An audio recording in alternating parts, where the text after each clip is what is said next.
उत्तराखंड के एक छोटे से गांव कौशानीपुर में एक पुराना डर बैठा हुआ है। यह डर जुड़ा है वहां के उत्तर दिशा में फैले काले वन से, जो लगभग 20 किलोमीटर लंबा और 8 किलोमीटर चौड़ा है। गांव वाले कहते हैं कि वहां पर अजीब सी हवाएं बहती हैं, जैसे कोई सांस ले रहा हो। रात के वक्त वहां से कभी कभी रोने, चीखने और मंत्रों की आवाजें आती हैं। कई सालों से दर्जनों लोग उस जंगल में गए, लेकिन कोई वापस नहीं आया। गांव के सबसे बुजुर्ग व्यक्ति रघुवीर बाबा का दावा है कि वे उस जंगल से जिंदा लौटे थे, लेकिन अब उनकी आंखों में डर हमेशा तैरता रहता है। वे दिन में भी घर से बाहर नहीं निकलते। गांव के बच्चे उन्हें भूत बाबा कहते हैं। रघुवीर बाबा ने एक बार नील को बताया था, वो जंगल जिंदा है, वो तुम्हारे दिल की बात सुन सकता है। अगर तुम डरते हो तो वो तुम्हें खा जाता है, अगर तुम बहुत हिम्मत करते हो तो वो तुम्हारी परीक्षा लेता है। नील एक साहसी फोटोग्राफर और एडवेंचर ब्लॉगर था, जो इंडिया के सबसे रहस्यमयी जगहों पर जाकर वीडियो बनाता था। जब उसे काले वन की कहानी पता चली तो उसका मन बेचैन हो गया। वो वहां जाना चाहता था और सच को कैमरे में कैद करना चाहता था।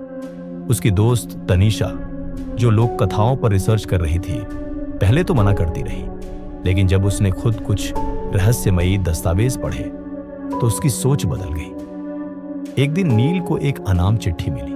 उसमें सिर्फ इतना लिखा था, अगर काले वन का सच जानना चाहते हो तो अमावस की रात मंदिर वाले मोड़ पर आ जाना, अकेले। चिट्ठी बिना नाम और बिना तारीख की थी, लेकिन नील समझ गया ये एक इशारा है। संयोग से उसी हफ्ते अमावस्या पड़ रही थी। तनीषा को जब बताया तो वो भी साथ चलने को तैयार हो गई। अगर वहां सच में कुछ है तो उसे जानना जरूरी है, उसने कहा। वे दोनों अपने कैमरे, टॉर्च, खाने पीने का सामान और एक ड्रोन लेकर निकल पड़े काले वन की ओर। उन्हें नहीं पता था कि वे उस दरवाजे की ओर जा रहे हैं जहां से कोई लौट कर नहीं आता। जब वे जंगल के किनारे पहुंचे तो सूरज ढल चुका था। वातावरण में एक अजीब सी नमी और सन्नाटा था। नील ने कैमरा ऑन किया और बोले, आज हम उस जंगल में प्रवेश करने जा रहे हैं जहां से कोई वापस नहीं आता। जैसे ही वे जंगल में घुसे, टॉर्च की रोशनी में पेड़ों की परछाइयां डरावनी लगने लगी। हर कदम पर सूखी टहनियां टूटने की आवाज होती, लेकिन कभी कभी कोई दूसरी धीमी पर स्पष्ट आवाज भी आती, जैसे कोई पीछे पीछे आ रहा हो। रात को उन्होंने एक साफ जगह पर टेंट लगाया, लेकिन नींद कहां। चारों ओर से अजीब अजीब सी फुसफुसाहटें, कभी हल्की चीख तो कभी बच्चे के रोने की सी आवाजें सुनाई देती। अचानक ड्रोन, जो उन्होंने चार्ज में लगाया था, खुद ब खुद ऑन हो गया और उड़ गया जंगल के अंदर की ओर। कैमरे की स्क्रीन पर एक अंधेरी आकृति कुछ सेकंड के लिए दिखी और फिर सब कुछ काला हो गया।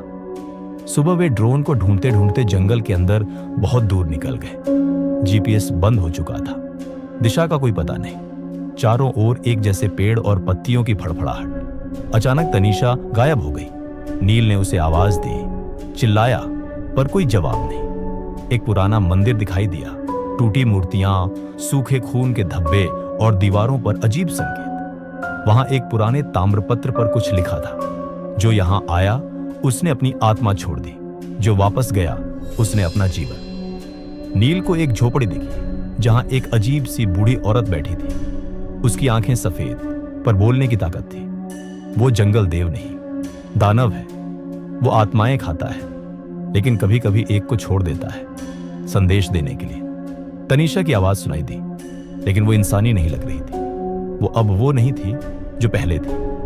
उसका शरीर तो था, पर आत्मा नहीं। नील ने किसी तरह भागने की कोशिश की, लेकिन जंगल ने रास्ता बदल दिया। वही पेड़, वही रास्ते बार बार। लेकिन फिर एक आवाज आई, रघुवीर बाबा की, डर को हराओ, विश्वास रखो, जंगल तुम्हारे मन को देखता है।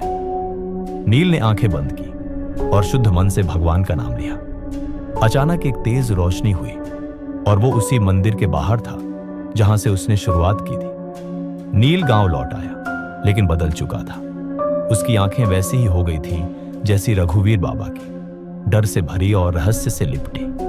अब वह हर अमावस की रात मंदिर के मोड़ पर बैठा रहता है, जैसे किसी को बुला रहा हो, क्योंकि जंगल अब किसी और को बुलाना चाहता है।